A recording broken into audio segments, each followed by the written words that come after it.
Halo, selamat sore semuanya. Perkenalkan, nama saya Yegar Sahadu Tatarigan dari kelas IFB 1J dengan NIM 2511033. Di sini saya membuat video untuk matkul bahasa Indonesia yang berjudul Diksi, Pemilihan Kata Baku, Tidak Baku, dan Istilah Serapan. Nah, ayo kita bahas. Yang pertama, pengertian diksi. Diksi ini adalah sebuah kata yang tepat dan sesuai untuk menyampaikan gagasan sehingga pesan dapat dipahami dengan jelas. Artinya ya, setiap kita menyampaikan pesan itu disampaikan dengan tepat dan jelas. Ada 4 aspek yang meliputi dalam diksi ini. Yang pertama adalah ketepatan makna, di mana kita harus mengutarakan dan maknanya harus jelas. Kedua, kesesuaian konteks. Artinya apa yang sedang dibahas berkesinambungan atau berkaitan. Jangan kita ngaur atau membahas yang lain dari yang dibahas pada saat itu. Dan ketiga, keformalan bahasa. Keformalan bahasa ini ya menggunakan bahasa yang formal yang termasuk dalam kata baku. Jadi yang keempat ini penggunaan kata baku sudah termasuk dalam keformalan bahasa.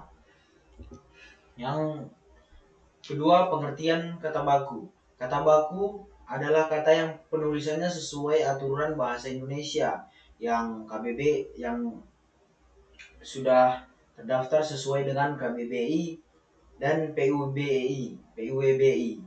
Nah, kata baku ini digunakan dalam beberapa aspek, yaitu surat resmi, laporan, tulisan ilmiah, jurnal, dalam situasi formal seperti acara kenegaraan atau proses belajar di kampus atau di sekolah, yaitu akademik.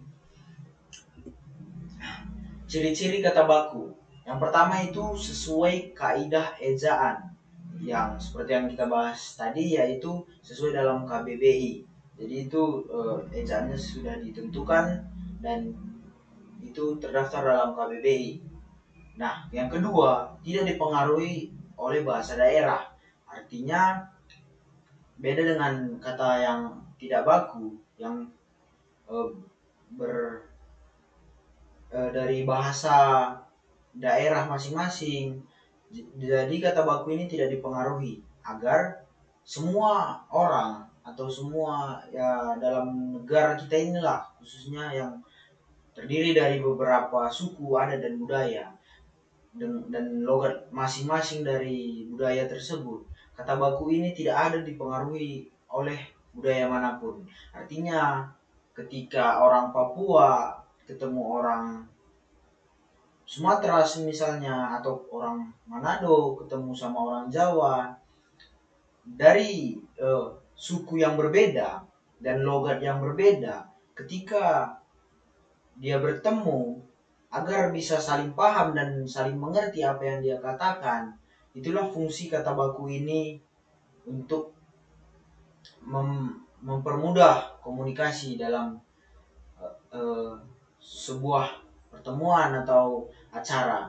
Nah, yang ketiga, tidak dipengaruhi bahasa asing. Ini juga sama seperti bahasa daerah tadi. Seperti bahasa asing ya yang sering kita dengar adalah bahasa Inggris atau bahasa luar lainnya. Nah, bentuknya telah ditetapkan KBBI. Nah, seperti yang saya bilang tadi, dia sudah terdaftar dalam KBBI dan ditetapkan dan dibuat oleh Lembaga Bahasa Indonesia. Jadi ini semuanya formal dan dapat dimengerti oleh dari seluruh penjuru yang ada di Indonesia. Contoh kata baku dan tidak baku itu seperti aktivitas. Kata bakunya aktivitas. Itu dalam pengucapannya mungkin sama aja, tapi dalam hurufnya yang F dan V itu berbeda.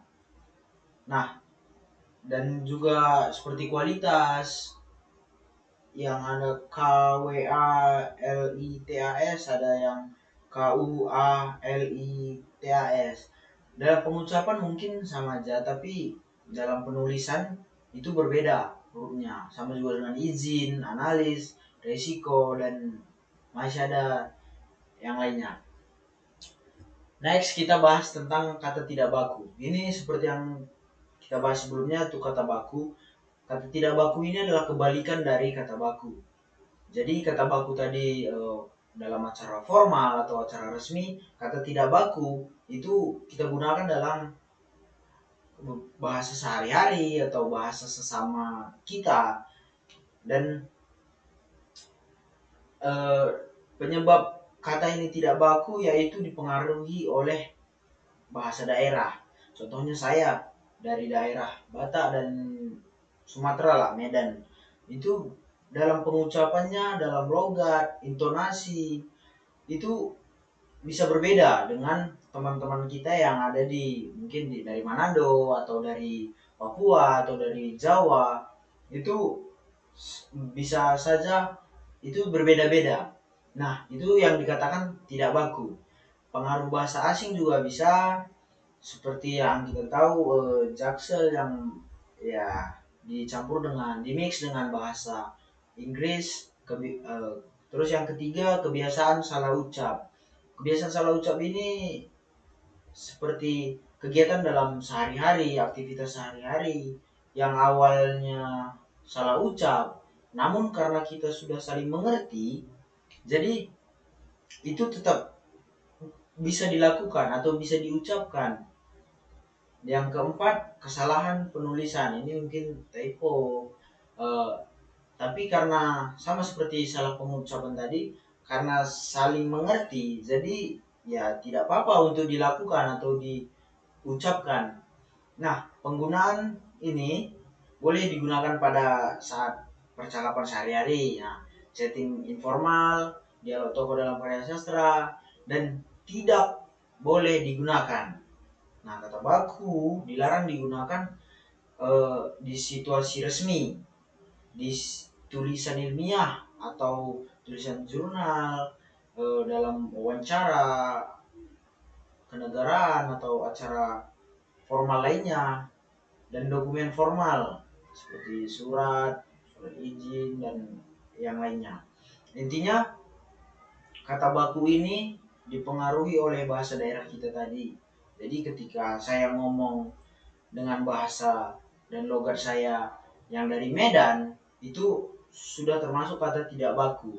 Nah, di sini saya membuat video ini dengan kesadaran mungkin saya menggunakan kata baku. Jadi kata baku ya seperti yang saya lakukan dan yang saya ucapkan dari awal video tadi. Contoh kata tidak baku nih dari Medan. Uh, saya tengok kamu eh saya tengok kau ngelihat aku, kau nengok aku. Itu termasuk kata tidak baku. Kata tengok itu tidak ada di KBBI. Itu adalah bahasa Melayu yang notabene di Medan itu ada termasuk pendirinya adalah orang Melayu. Jadi asal Melayu dari sana, dan bahasa di sana juga ada 11-12-nya dengan bahasa Melayu. Jadi itu bahasa Medan. Nah, begitu juga dengan orang Makassar mungkin yang menggunakan logat dan bahasanya yang makan ji, kemana ji, makan mie ya. Itu juga termasuk kata tidak baku. Nah, ketika awal semisal saya ketemu nih dengan orang Makassar, dia menggunakan bahasa itu, jadi saya tidak mengerti. Nah, itulah karena menggunakan bahasa tidak baku tadi. Begitu juga dengan saya bilang, saya tengok kamu punya uh, punya sepeda, boleh ku pakai bentar. Itu bisa saja kami tidak saling mengerti. Nah, inilah peran penting bahasa baku, kata baku. Jadi bahasa bakunya semisal aku lihat kamu punya sepeda, boleh nggak saya pakai dulu? Atau yang bisa dimengerti oleh semua gitu, dan dia juga bisa mengerti. Nah, itu dia perbedaan kata baku dan kata tidak baku. Nah, yang masuk materi selanjutnya adalah istilah serapan. Nah, dari namanya aja istilah serapan. Jadi bahasa yang diserap dari eh, bahasa-bahasa asing. Jadi misalnya yang sering kita dengar adalah bahasa Inggris, dari bahasa Belanda, dan bahasa Yunani, dan yang lainnya. Nah, bahasa istilah serapan ini yang berasal dari bahasa asing atau daerah yang masuk ke bahasa Indonesia ada memiliki 3 jenis, yaitu pertama jenis serapan utuh, jadi bahasa yang dari bahasa asing sama setelah diserap sama bahasa Indonesia itu sama. Nanti ada contohnya kita di slide selanjutnya. Nah, yang kedua, serapan menyesuaikan ejaan. Jadi bahasa yang diserap itu disesuaikan dulu ke kita sebagai orang Indonesia, baru bisa digunakan. Dan yang ketiga adalah serapan berubah bentuk. Nah, dari bahasa yang kita serap dengan bahasa yang kita gunakan itu berbeda, tapi maknanya sama. Ini contoh next. Contoh istilahnya yaitu dari pertama dulu serapan utuh. Contohnya adalah kamera yang diserap dari bahasa Belanda, kamera. Jadi pengucapannya itu sama dalam bahasa Belanda dan bahasa Indonesia itu sama-sama kamera dan juga video. Serapan disesuaikan ejaan. Seperti kata filosofi, ini diserap dari bahasa Yunani, yaitu fisiolosofi, dan setelah eh, diserap oleh badan bahasa Indonesia kita dan disesuaikan menjadi filosofi. Begitu juga dengan kata teknik yang diserap dari kata teknik, itu juga dari bahasa Yunani setahu saya. Dan juga yang ketiga serapan berubah bentuk. Nah, kata biro itu diserap dari kata bureau, yaitu dari bahasa Prancis kalau nggak salah, Prancis, dan diserap menjadi bahasa Indonesia menjadi kata biro. Begitu dengan supir, diserap dari bahasa kata chauffeur. Nah, itu sudah disesuaikan dan berubah bentuk karena menyesuaikan dengan kita, pengucapan kita, dari cara bicara kita. Nah, dan bahasa ini dari KBBI itu sudah ada yang